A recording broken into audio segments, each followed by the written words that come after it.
আসসালামু আলাইকুম। আজকে একটি রাসূলুল পাক সাল্লাল্লাহু আলাইহি সাল্লামের একটি হাদিস আপনাদের মাঝে শেয়ার করি। সহিহ বুখারীর ২৩২০ নম্বর হাদিসটি আছে।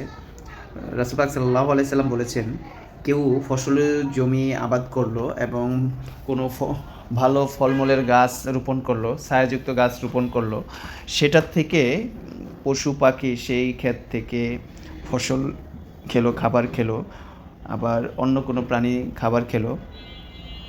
আপনার যে গাছ রোপণ করেছেন সেই গাছ থেকে কেউ একটা ফল খেলো, কেউ ছায়া নিয়ে একটু আশ্রয় উপভোগ করলো। এই জাতীয় যত আপনি গাছ করে রেখেছেন, গাছ রোপণ করে রেখেছেন, সেগুলো আপনার সাদগা হিসাবে গণ্য করা হবে।